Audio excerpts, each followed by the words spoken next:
All right.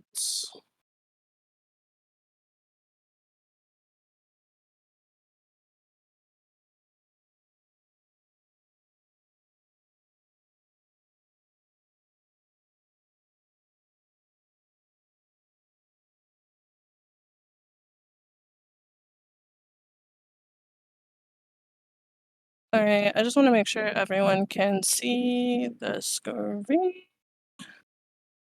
Let me know if you guys can see it. Okay, perfect. Awesome. All right, give me one moment. So I'm going to wait for people to come in and we will get started.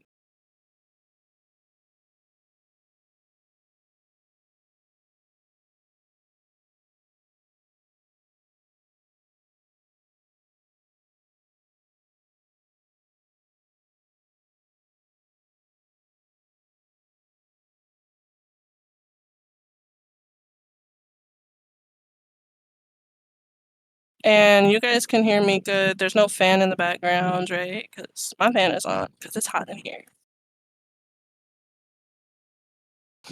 But, all right, amazing. Me too, Corey. All right, I'm gonna give it one more minute and then I'm gonna get started.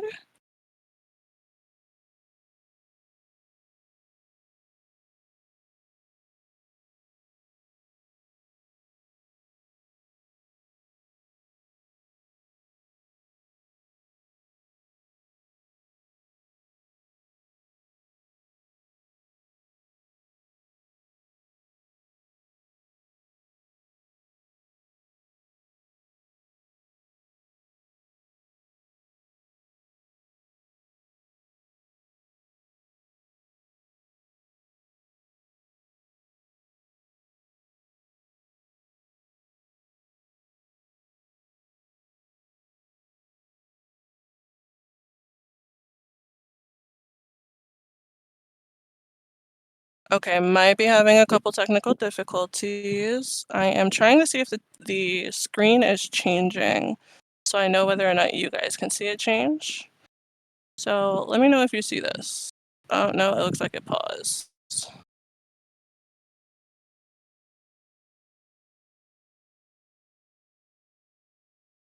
1 second.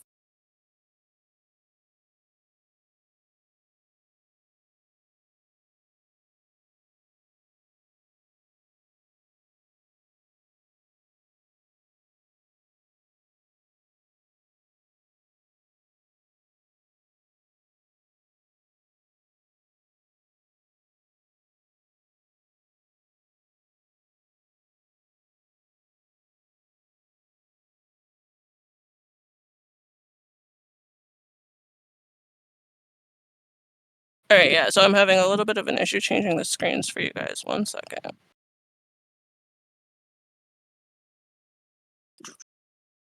How about if I do this? No.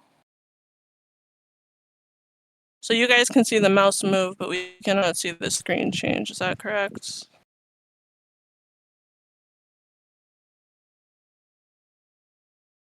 Okay.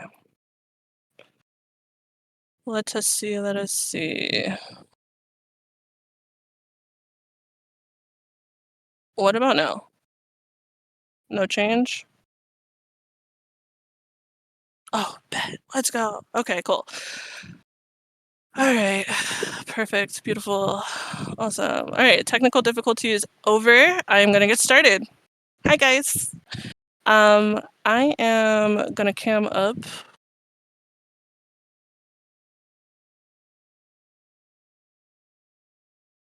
Hello, hello, hello. Hi, everyone. I see people I recognize. I see people I don't. And because I see people I don't, I am going to introduce myself before I get started. Pardon me if I sound a little nervous. I am a little, but we're going to move on through this. Hello, hello, hello. My name is Lorena. You can also find me on social medias as Metaphysical Alignment. Formerly Metaphysical Brick House, so if you had me added prior, my name has changed. I'm Metaphysical Alignment now. Reason being, I found that my home base when it comes to divination is chakras and energy points and understanding energy points and energy in general, and making sure they're aligned for our physical, mental, spiritual well-being. And I've been doing that since I was 15 years old. I did end up moving into mediumship for a little while, and I still do that on the side. I do tarot readings and other things of that sort, but my home base is energy reading and understanding the chakras and explaining them. And that is what I'm going to do today. That is what this presentation is about. I am a chakra healer as well. I just finished my last class for chakra healing about a month and a half ago. I've been working on it for about 4 months, but I think I've really been working on it since I was a kid. Um, and I am also a Reiki practitioner level 2. So not yet a master. I can't teach you guys anything yet. I'm not allowed to do that yet, but I can practice on you. I can help you heal through Reiki. Today we are going to be talking about the chakras, and I will show you exactly. I gotta remember how to go to the next slide here. What we're going to be talking about. Um, so the things that we're going to be covering today are firstly, and maybe the most important to me, the origin and the meaning of chakras, or energy points. They're both essentially the same things. I'm going to give you an overview of the 7 main chakras and their categories. I found out about a year ago that all of the chakras are categorized into specific states, and I'm super excited to share that with you because finding that out is something kind of new to me. I did not realize. We're also going to go over the first 3 chakras. So I plan for hopefully this presentation to be about an hour. If I went through all 7 of the chakras, we'd be sitting here for like 3 hours. So I'm going to go through the first 3 in this presentation.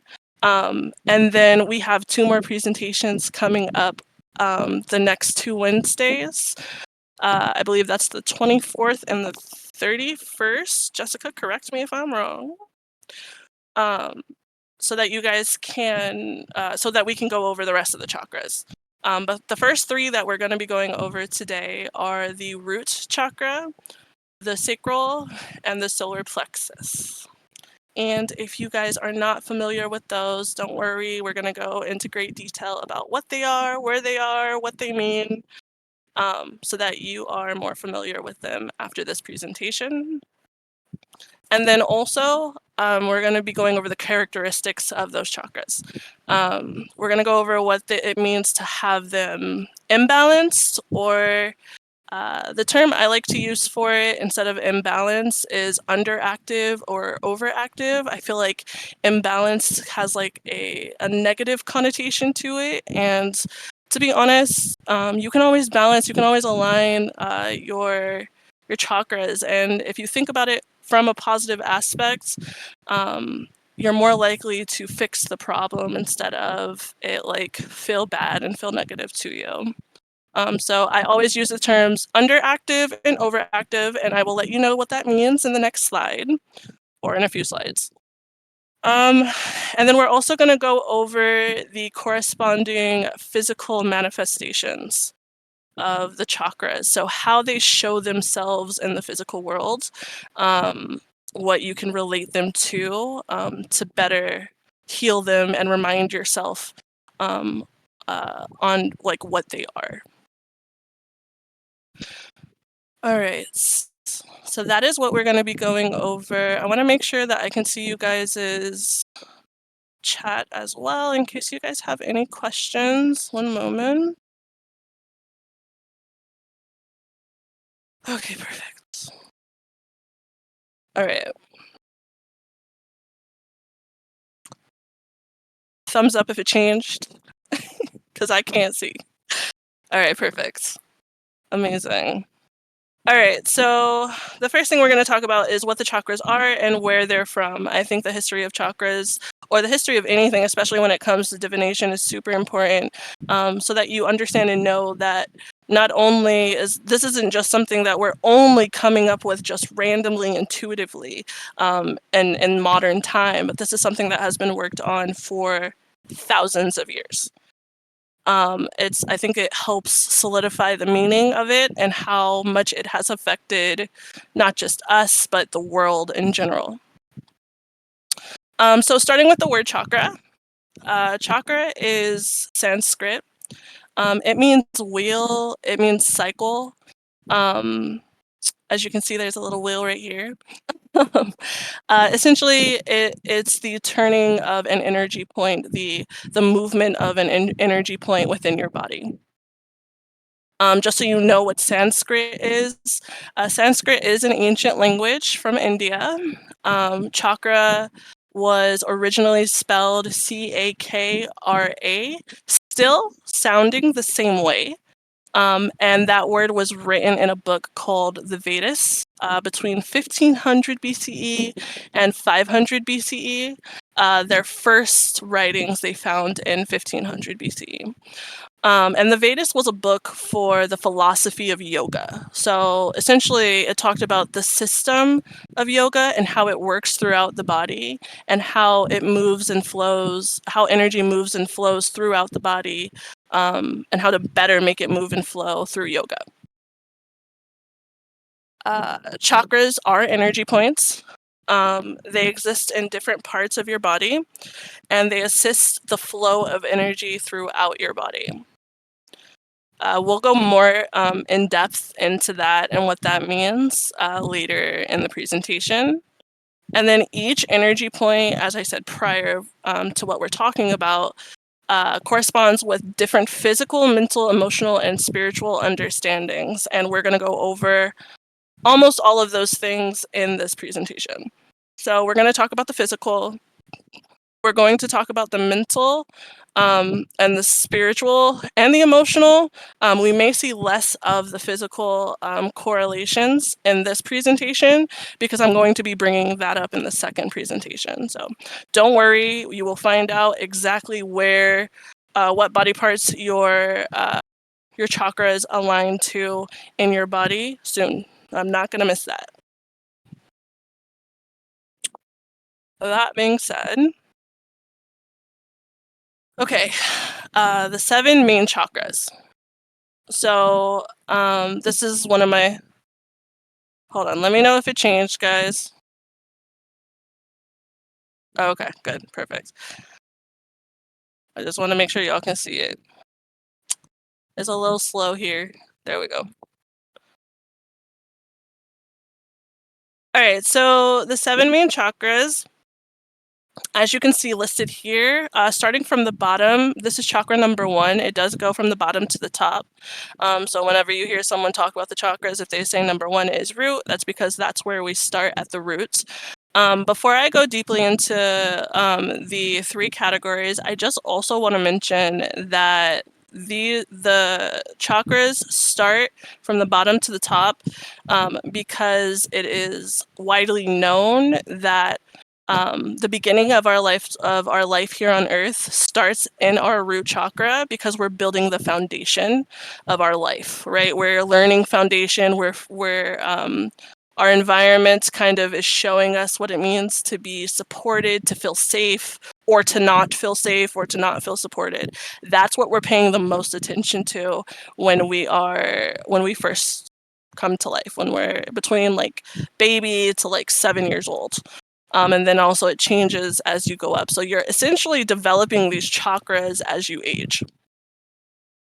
That being said, each chakra has been grouped into a category. And the reason for that is because each chakra, or at least some chakras, are more one thing than the others. Meaning, like the root chakra, the sacral chakra, and the solar plexus deal with more physical matter, or what's going on around us, what we can feel, what we can see, than it does a spiritual matter. So, as I was saying, the root chakra, the sacral chakra, and the solar plexus are all physical energy points. And you'll understand why that is even more when I go into the description of all of them all together. And then the throat, the third eye, and the crown chakra are spiritual and mental, or in the spiritual and mental category. So essentially, they are connected more to thought and to non-tangible things than they are to the physical, to matter. And then right in the middle is the heart chakra. And the heart chakra is what we call our connector. It bridges the gap between the matter and the physical category and the spiritual category, allowing us to connect both physical things to spiritual things. And also, when we work from our heart chakra, we're allowed to understand where people come from, while also maybe, physically reacting to it in a way that keeps them safe or keeps us safe. So the heart chakra is essentially what bridges the gap between the two and allows us to be able to combine both without getting lost when it is properly balanced. If that makes sense. Does that make sense to you guys? Let me know if you guys have any questions before I move forward. Awesome. Awesome, awesome, awesome. All right. Beautiful. All right, moving on to the next slide.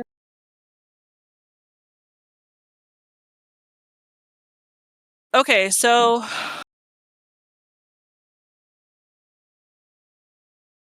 let me see if you guys can see it. Oh, one moment. Let me try to change it again.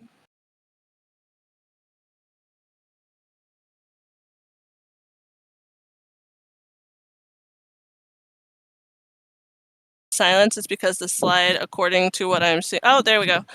Okay.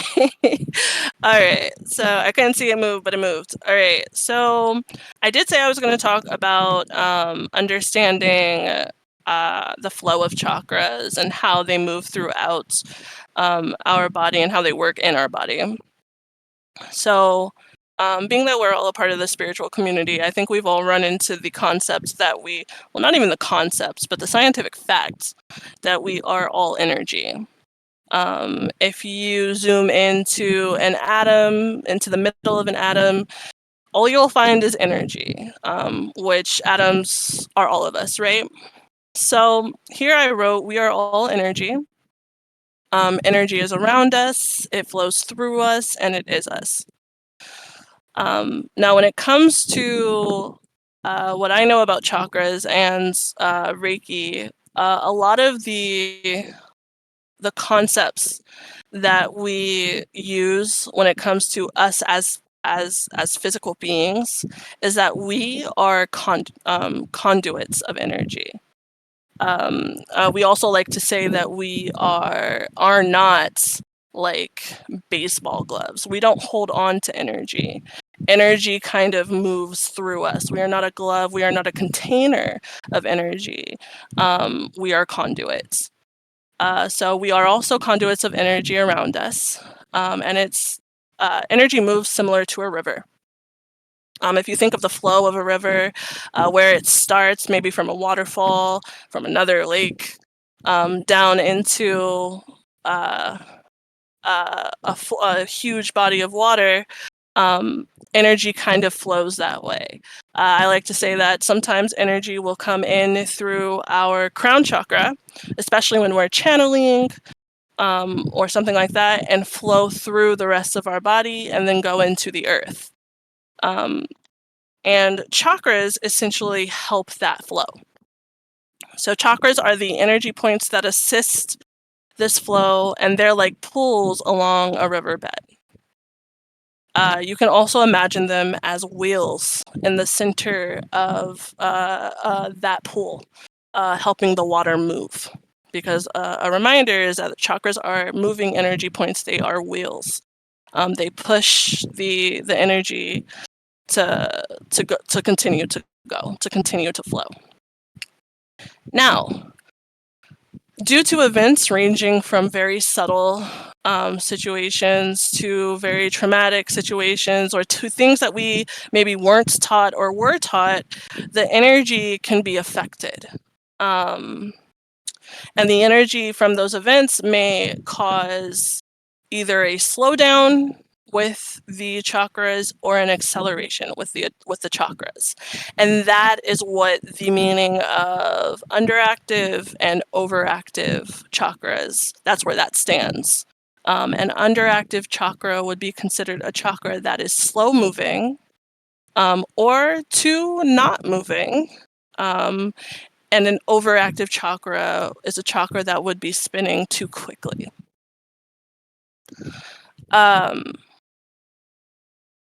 Similar to a fallen rock, these subtle events and this negative energy, or dirt and sludge muddying the waters or causing the waters to move too quickly. So if you have this energy in those pools, you can see the slowdown of your chakras because of how muddy or how in the way those energies are. They could be negative energies, or they could be energies that you don't understand. Or if you're not taught something, or if you deal with a certain kind of negative energy or situation, you can see that like a rock hitting a wheel, maybe it's accelerating your chakra and making the waters move too quickly. Hopefully that made sense. Learning about chakras and understanding what they look like in their overactive, moving too quickly, and underactive, moving too slowly, and balanced forms can help you identify where your chakras may or may not be aligned. And being able to identify that means being able to align them. And being able to align them means being able to find yourself in a constant state of flow or peace or harmony, which in turn can lead to a healthy well-being. And that is the main reason why I'm doing this presentation today. Healing is one of the most important things to me. I think it's one of the most important things to us in this community. And to be able to share this information with you, for you to be able to not only look at yourself and see where you may feel unaligned or where you may realize you're actually aligned, but also to be able to look at other people and understand the way they react may have something to do with an off chakra, with an underactive or overactive chakra. And then knowing how to react to that or to respond to that, because of your own understanding of your own chakras, is the goal here. So yeah. All right. Did that change? Perfect. All right, awesome. All right, before I get started, I have two things. The first thing is, does anyone have any questions? For me, silence is golden. It means you understand everything I just said, and I can continue forward. So if no one has any questions, that is beautiful. That is amazing. Perfect. The second thing, so I want us to be able to interact and to feel what these energies feel like. And to do that, I know that I connect to chakras through breathing and visualization. So what I'm going to do is I'm going to ask you guys to do me one favor. And I just want you, as long as you are not driving or doing anything where you have to pay full attention, If you are driving, you can take deep breaths, but I don't want you falling into a flow state, please. I don't want nobody hurt on this call. Um, if you could for me, take one deep inhale through your nose, and you're going to exhale through your mouth.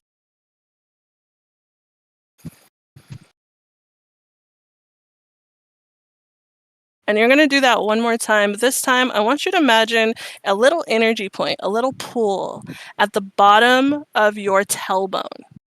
And I want you to imagine you're inhaling energy into your nose, and it's going down to that tailbone. And I want you to try to see if you can feel energy in that area. Inhale through your nose. And exhale through your mouth.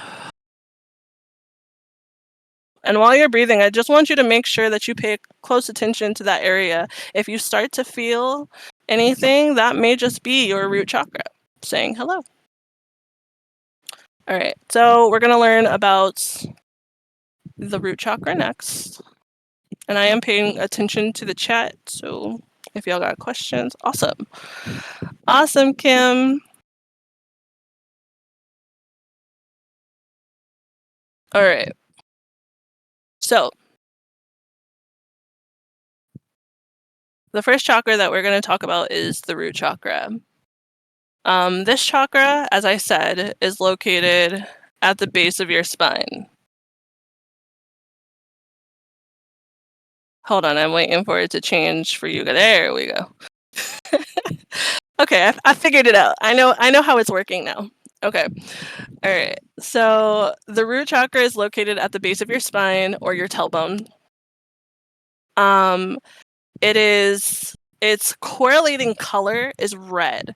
You might see some people who are very into meditation, who are into aligning their chakras, who are into energy work. You might see them wear red like consistently when they're first beginning their meditation journey, because they are connecting to their root chakra. And red shows the intention of connecting, and it's a reminder to connect to your chakra.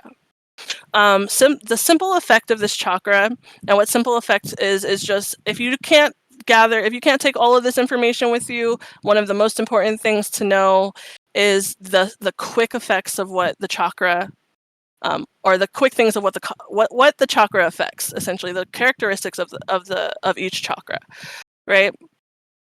So the simple effect of this chakra is survival. This chakra is also stability. And it's also security. The root chakra is your grounding chakra. It connects you to the earth. I don't have the element here because I forgot to put it. I promise you the elements from the other ones. But the element here is the earth element for the root chakra. And when you are outside and your feet are in the grass and you feel a little bit more stable, a little bit more calm, that is when your root chakra is usually activating. That's when you are feeling more like you have a foundation. The root chakra has, obviously, like every other chakra, it has its moments where it can be overactive, it has its moments where it could be underactive, and it has its moments where it can be balanced. One thing I have learned throughout energy work these past, I guess, 15 years is that the speed of which a chakra is turning can vary depending on what you're going through. You can unintentionally heal a root chakra. And you can intentionally heal a root chakra. You can unintentionally cause it to go haywire. So when I read over what an overactive root chakra looks like and what an underactive root chakra looks like, I want you to understand that these characteristics are not, oh yeah, this one time I had issues with anger, right? And that's and so now maybe my root chakra is unbalanced or is overactive. When I name off these characteristics, they are essentially what a pattern might look like. So if you see a pattern of anger management problems, or a pattern of not being able to take accountability, then you can start to put together the fact that maybe your root chakra is overactive, or someone else you might know. You might know someone who does have anger issues. I think we all know a couple people that have anger issues. um, I know a lot of us in the spiritual community, not saying nothing about anybody, but sometimes we have balancing finances issues. I know I do. So you might recognize these. If you recognize them as patterns, then that may be signs of an overactive or underactive chakra.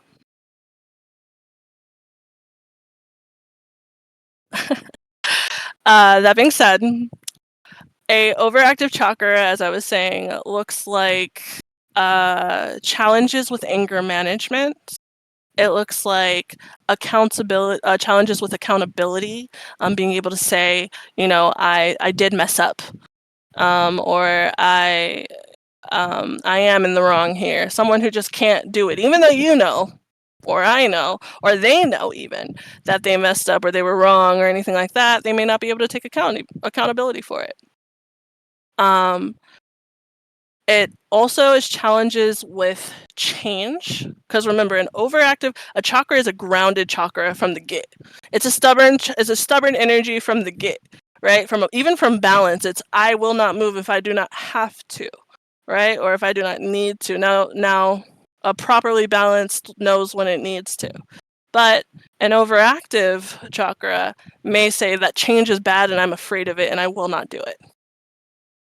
Um and so that's what you would see when looking at a overactive root chakra. And also, balancing finances and stability in finances is very difficult when it comes to an overactive chakra, because you're so ready to spend on what you need, what you want, that you don't care what it affects. So by the end of the month, when you're scurrying together to get money together to make sure you pay rent, you might find yourself a little SOL because of an imbalanced chakra. And an underactive root chakra is its challenges would be being able to start and finish projects consistently. So you're coming up with new things, but you're not finishing those things, or you're not able to figure out where you want to start. You know you have to get something done, but you don't know where to start, and so you don't start. It's also indecisiveness, and being unable to make a decision, and challenges with making well thought out decisions. And it can also be where your anxiety and nervousness lays. Root chakras deal with depression as well. And underactive root chakra is a slow moving body. I see you, Cheryl. So it means if you think of a grounded energy, it's already barely moving. So if it's underactive, it's really not moving. It's really stuck in one place. And sometimes when you're stuck in one place, you might find yourself in bouts of depression, or bouts of sadness, or bouts of anxiety, because you don't see yourself going anywhere, doing anything that you want to do. Right? Yeah. That being said, the balanced root chakra looks like someone who is grounded, who feels stable, who feels down to earth, who doesn't seem to be too up in the sky and lost in the clouds completely. It's a stable mindset. It's focused, resourceful, and content. Most of the time, a balanced root chakra has a growth mindset.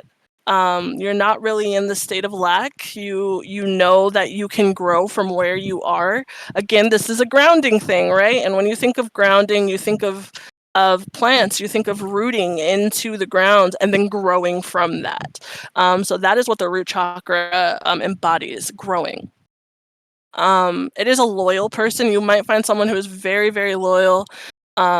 having a stable root chakra. It's also feeling safe because grounding and rooting is a safe place and secure with yourself. That being said, there are ways to heal if you feel like your root chakra is super underactive or overactive. But you have to be consistent about it. That is the most important thing. If you are not consistently doing this, then you may not find yourself seeing the effects of growing that you would need to see to heal the root chakra. That being said, let me just make sure it changed. It did. Before I begin, I do really quickly want to play the sound of the root chakra for you guys so you can understand what that sounds like. I would love to know how to play this. Hold on one second. I might have to open it. There we go. I figured it out. All right, 1 second, 2 minutes.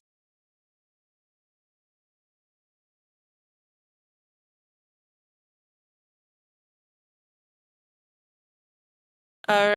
Let me know if you guys, thumbs up if you guys can hear it.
That, if you are already in tune to your root chakra, was the sounds of your root chakra. That is the frequency your root chakra makes. Later on, I will write down the frequencies. I love that, Cheryl. Later on, I will write down the frequencies of these chakras so that everyone has it, so that you can do the meditations with the sound if you want to. That being said, bare feet to grass is a way to help align your root chakra. But I am a very, I love psychology. And I know personally that the chakras align directly with your mental states. And so, depending on what mental state you are, what you're dealing with what you've gone through, your root chakra, you can meditate all day, you can put your feet in the grass all day, but if you are not doing the work to heal what has caused your root chakra to be underactive or overactive, then you may not see a lot of movement with that chakra. That being said, shadow work on root issues would be what would have caused you to feel unstable. It would be what would have caused you to not have a foundation or not know what a foundation is. What causes you to feel like what caused you to feel as if you may be in survival mode? A lot of the time, a overactive and underactive chakra has one of the same characteristics, which is being in survival mode. That might mean that you don't want to move and you stay in one place, being underactive, or that might mean that you cannot stay still and you need to continue to move and you cannot commit to one thing because of an overactive root chakra. And then also, where is your support? Who is your support, and do you trust them? Do you feel comfortable around them? Can you be yourself with them? Can you be open with them? That really helps align your root chakra when you have support that is support and not in any way negative or mean, if that makes sense. Intentional eating that connects to your root chakra. This is really important when it comes to your root. I think that you can intentionally eat with any chakra, but I think your root is one of the most important things to eat for. Potatoes are an amazing, anything that grows in the ground, honestly, is an amazing thing to eat or to nourish your root chakra with. Also, nature is important, so being able to get outside and exercise definitely gets your root chakra moving. Crystals that align with your chakras will be the red jasper, of course, because it is so red. And also the black onyx, and the black onyx because it is protective and it is grounding. And the affirmations that you would say to yourself with the root chakra are things like, I am safe within myself, I am supported by the universe, and like a tree, I am securely rooted to the earth to grow as I please.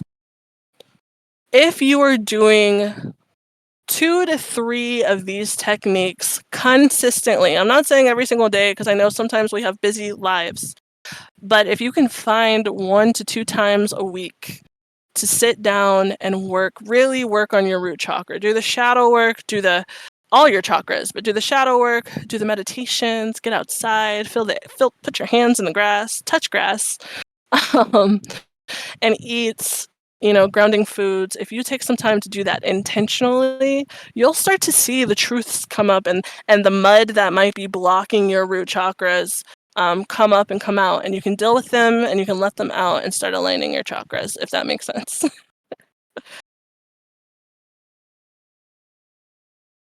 All right, moving forward. I'm going to give you guys the frequencies so you can have it for as long as you need it. Also, just a quick side note. Actually, I'll tell you guys at the end. Sorry about loud noises in the background if you guys heard that. But I'll try to remember to come back to this. I needed that a little longer by Rita because I got something to tell you for that. Okay, any questions about the root chakra? Silence is golden, so that means you understood everything. If you didn't, I love questions, so please ask before we move forward.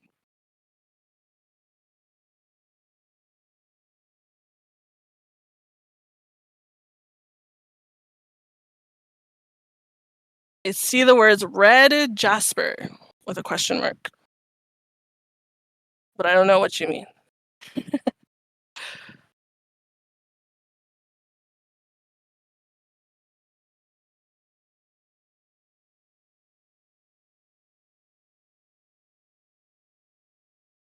Are you asking me what it means?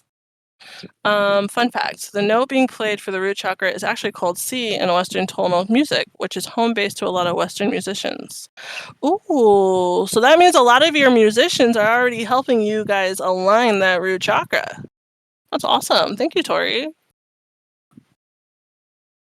So some of your music you're already listening to, y'all. Is that the crystal you said to use? Yes. The red jasper and black onyx is really good too. Okay, perfect. Any other questions? If not, we are going to move forward.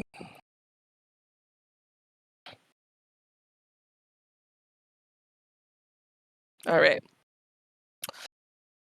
Okay. So the next chakra is the sacral chakra. You know what I forgot to do, guys? Back it up, back it up, back it up, back it up. All right, let's see. Okay, so here we did the questions, but we also need to do the breathing. So we are moving up from our root chakra into our sacral chakra, as you guys saw on the next slide. So what I need you to do, as long as you are safe, is to take a deep breath in through your nose, the same way you did for the root chakra. The sacral chakra is located right beneath your belly button, around the pelvic area. I want you to take a deep breath in through your nose and out through your mouth.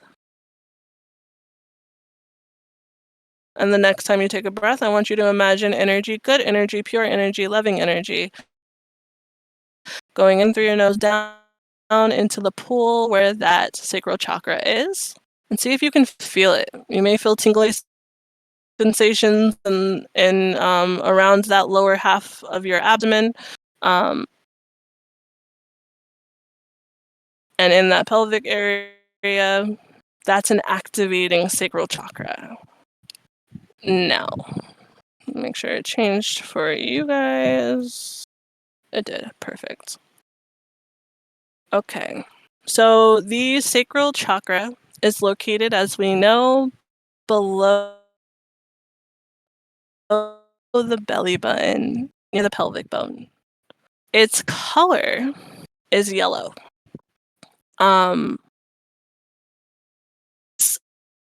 Elements is water.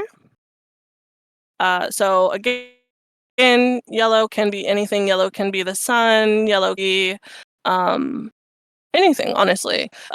Sunflowers are indicative to the sacral chakra, but the element is water. And the reason why the element is water is if you think about the sacral chakra, which is a divine feminine chakra, you guys might not catch me saying whether the chakras are divine, feminine, masculine, because I don't like to necessarily fully assign genders because it can vary.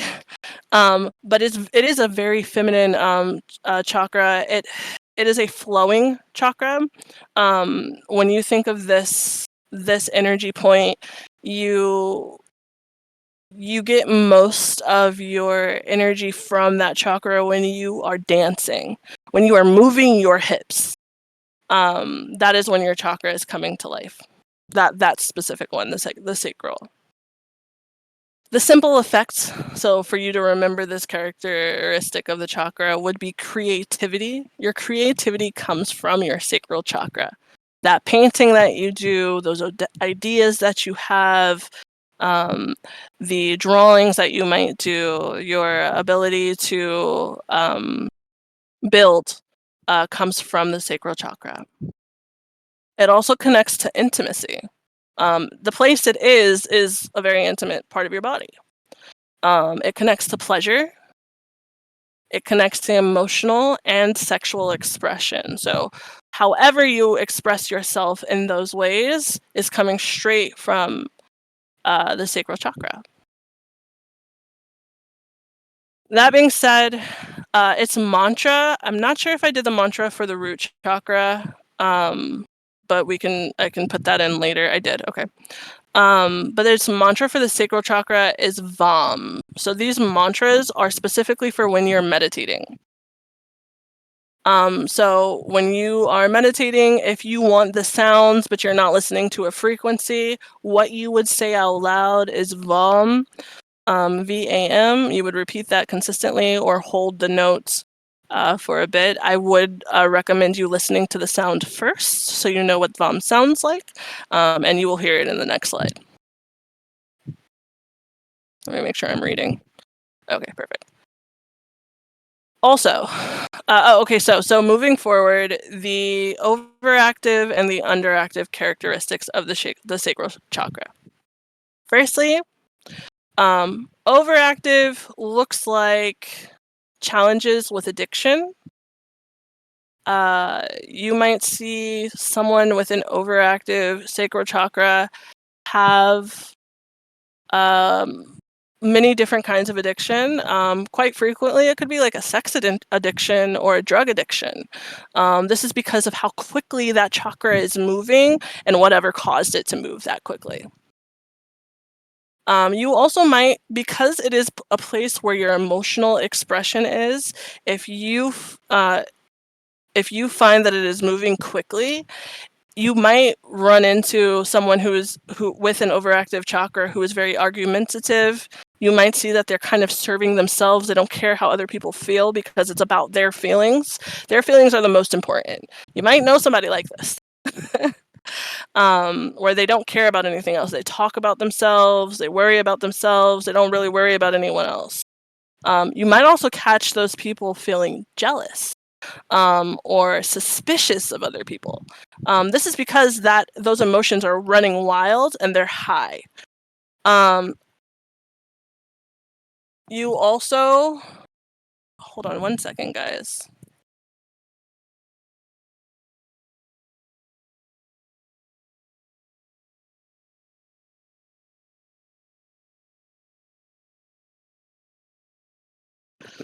Sorry about that. I'm back.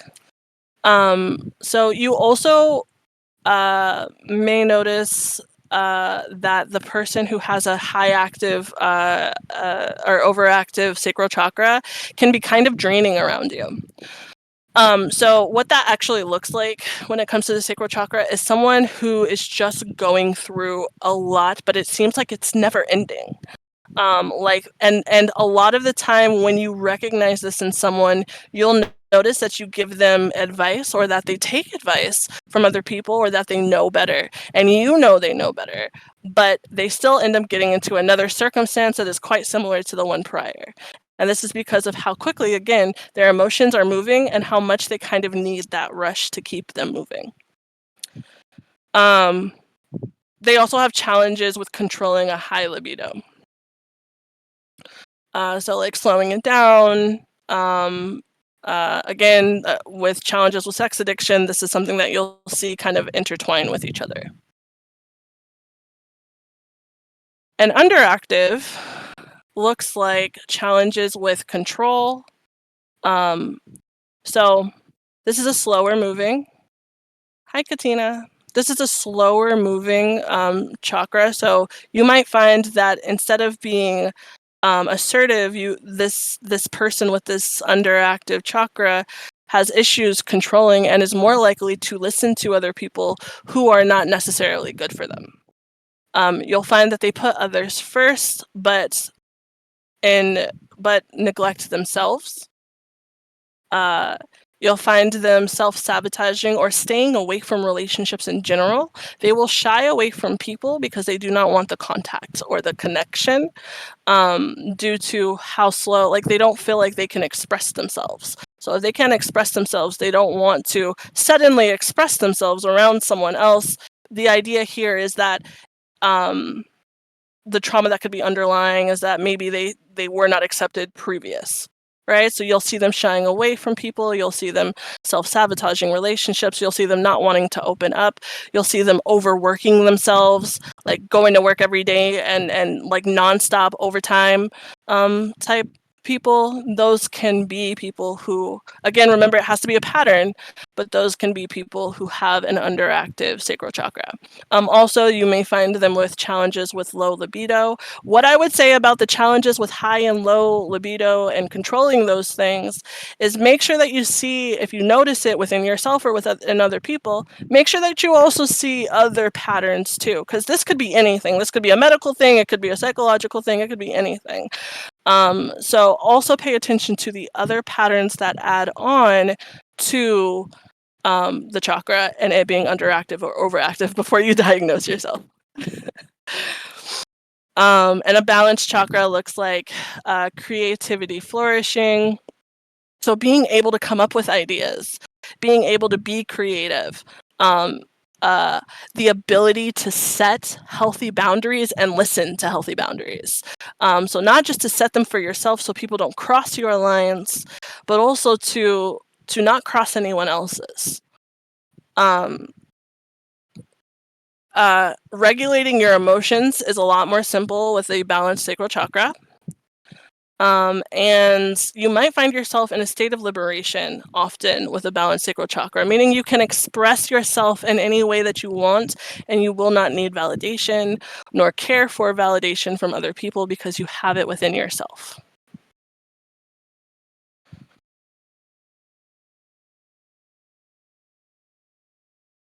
Okay, the sound of the sacral chakra, and I will answer questions if you guys have any or messages while you guys are listening.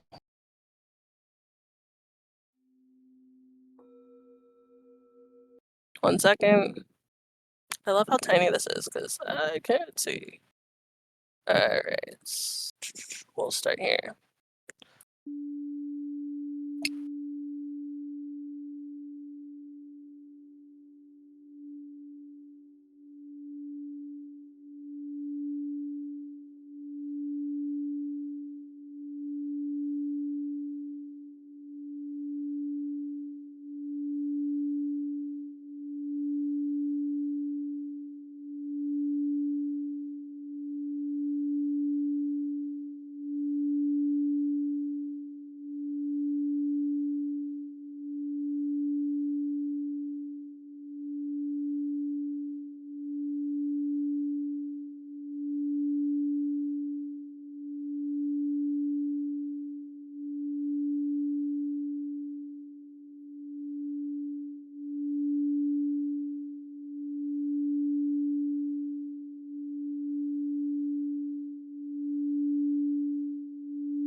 Okay.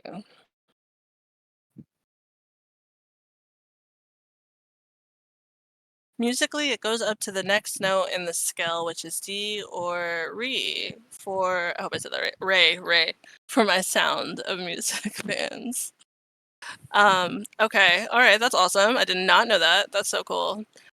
So now Cheryl asked a question. Can it go back and forth? So this was something I learned quite recently, actually, Cheryl. It can. You can, and I think I was explaining this a little bit earlier as well. You're you are not always subject to it, the underactive or the overactive only being that.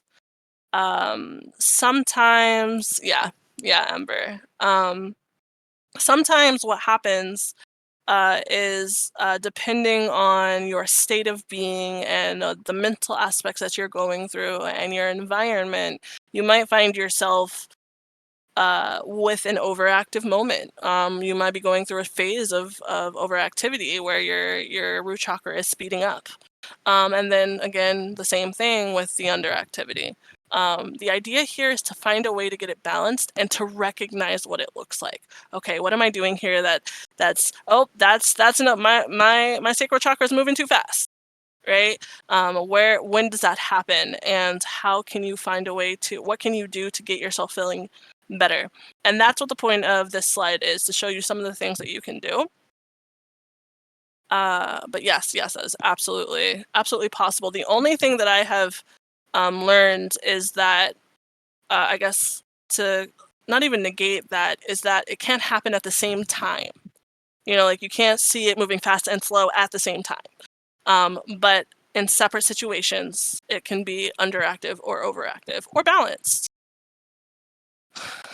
That being said, the techniques for your sacral chakra alignment would be, first of all, first and foremost, if you guys have done dancing meditation, it is one of the most immersive and beautiful and best feeling things ever. I know in this specific community, we talk about dancing with our spiritual team, we talk about dancing with our ancestors. That is also you working on that sacral chakra.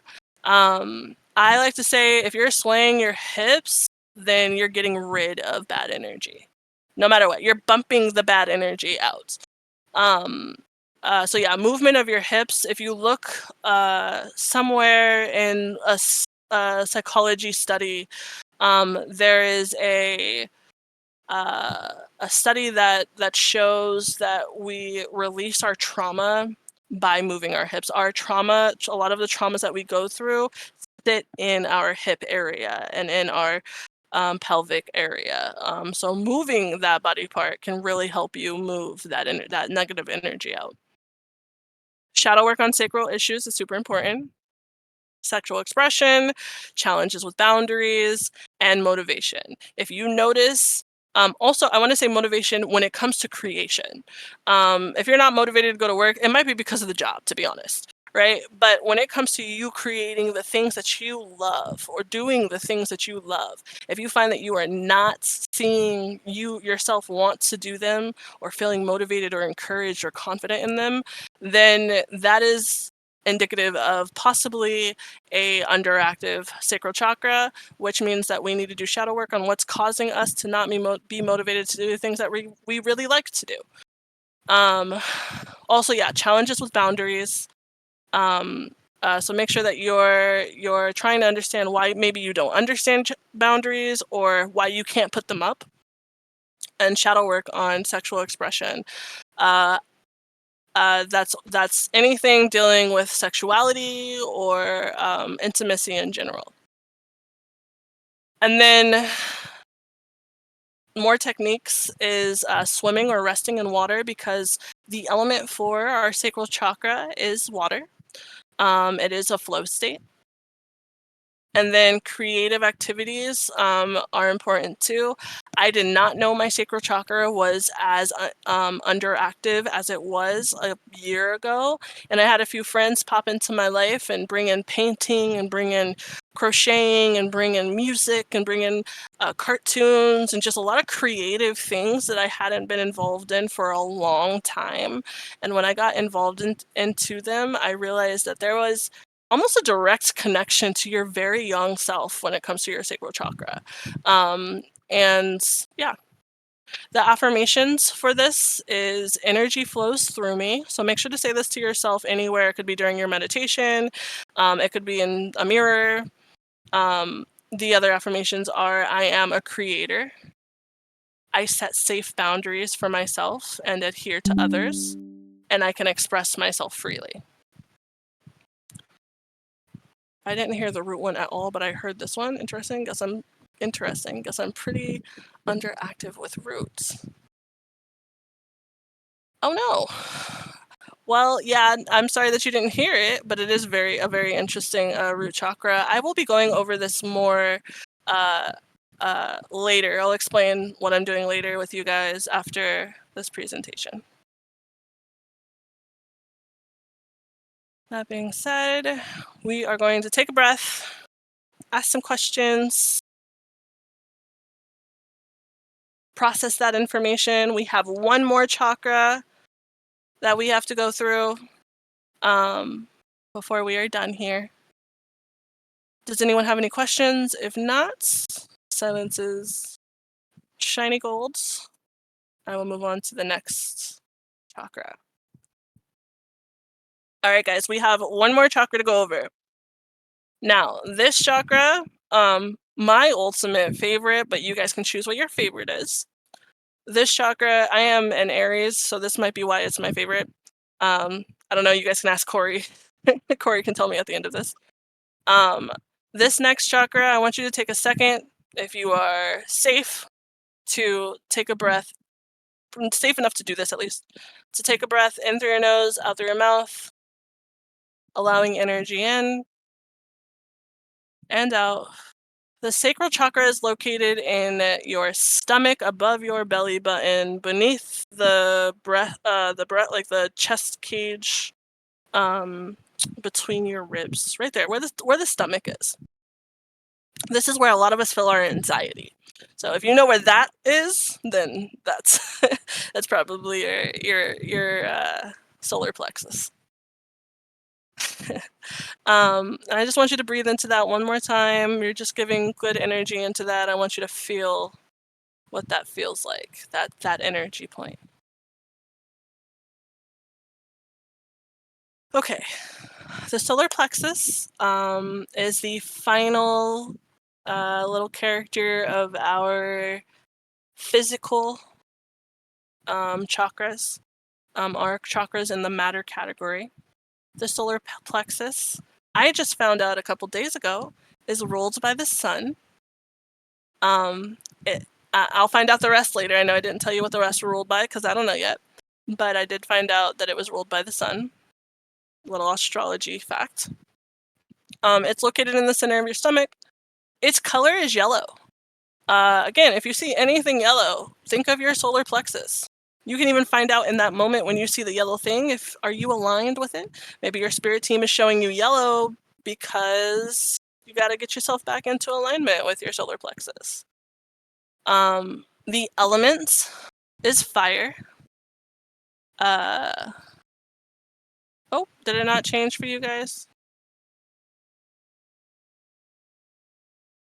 Wait, did it change for you guys? Oh, it did. Okay. Sorry, guys. The element is fire. The simple effect is self-esteem, it's confidence, and it's willpower. So if you feel like you are not in the best place when it comes to confidence, when it comes to self-esteem, when it comes to the willpower of moving, then it's very possible that your solar plexus is underactive or overactive. Its mantra is Ram, which you will hear what Ram sounds like in the next clip. Let's see.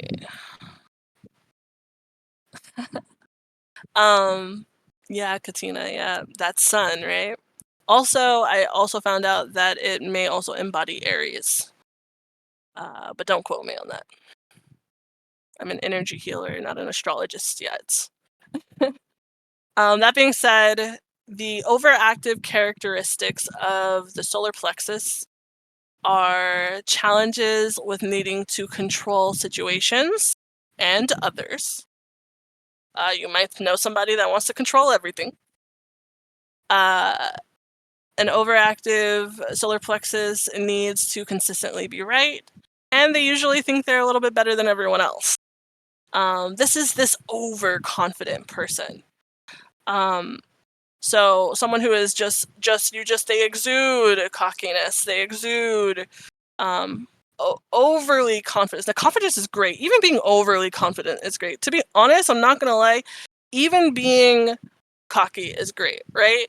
But there are moments where who we would call the ego step up a little too far and run with everything. The imbalance of an overactive of an underactive solar plexus is challenges with setting goals and having aspirations. Looks for constant validation and approval. Will take credit for others' work. I'm going to stop there. It's also easily overwhelmed. And then I noticed something very interesting after talking to a friend who is also in this audience. Extremely low self-esteem is an underactive characteristic. But I have come to the realization that it can also be an overactive characteristic in the sense that if someone else's solar plexus is overactive, you may find that they're overly showing off. And when someone feels the need to overly show off, it's usually, or to be all big and bad, it's usually because of what?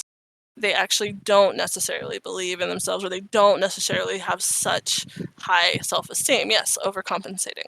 Overcompensating for something. Yes. That being said, these are what an overactive and underactive solar plexus looks like. A balanced sacral chakra looks like great leadership skills, someone who doesn't have to control everything. I believe, and I don't know what you guys believe in leaders, but I believe leaders are people who give you the information and then let you go off with it. Let you figure it out for yourself. Let you decide where you want to be. They don't hold you anywhere. They don't make you stick to anything. They kind of let you go. They guide you through things. They might give you advice and recommendations on what's good and what's bad, but they don't stop you from living your life. And I think that is great. That's a great showmanship to a balanced sacral chakra. Because that balance shows that you're clearly not overactive, you're not trying to hold on to anyone, and clearly not underactive. You don't look for other people's approval when you're leading. That being said, courage is a huge characteristic of a balanced sacral chakra. Especially when charting new territory, especially when going to new places, you just have the ability. Your sacral chakra is in alignment when you are, this is what I just thought of recently. It literally feels like a download to me right now. When you're at a pool and you're climbing the highest diving board and you're just like, I'm going to do it. We've seen it in movies. We've seen it in our own pools. We've heard stories about it. Your sacral chakra is in alignment when you are brave enough to get to the top of that diving board and jump. Also, you might see people who are very cheerful and happy, like genuinely happy. Their solar plexus is in alignment usually. And a aligned solar plexus is also balanced and fair.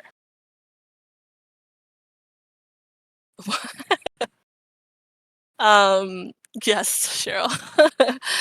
But yeah, that's what a balanced solar chakra looks like. If you feel like you have this low self-esteem, if you feel like you know someone that might, some of the techniques to raising or aligning or balancing out the solar plexus are here. Now, before we get started, take a deep breath if you haven't already. and listen in. One second. Sorry, y'all.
I know that one was a little longer than the other ones, but I love that one because of how it ends off with that kind of circular motion, causing your chakra to spin with it. The more you listen to sound bowls, the more you'll realize that a lot of the time you can feel the chakras moving with the sounds. All right. The techniques for the solar plexus is meditating under the sun because its ruling planet or ruling luminary is the sun. Um, Please, guys, I mean, the parentheses are there, but if you're gonna sit under the sun and meditate, make sure to wear sunscreen or cover your skin. I don't want anybody getting hurt sitting under the sun for 15 minutes.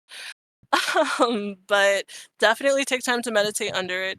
Um, Also, the sun gives you so much energy. I believe it's what is it, vitamin D? So that's also physically very good for you. Shadow work on your confidence, on willpower, on powerless feelings. And I put a question mark there because the question really is what makes you feel powerless. With an underactive or an overactive chakra, the usual like the roots of the problem is you feel like you're without power. So your shadow work would be on what makes you feel powerless, identifying that, and then moving forward. I'm not a therapist, but that's essentially what I've gathered. And then intentional eating to build confidence and something that's digestion friendly.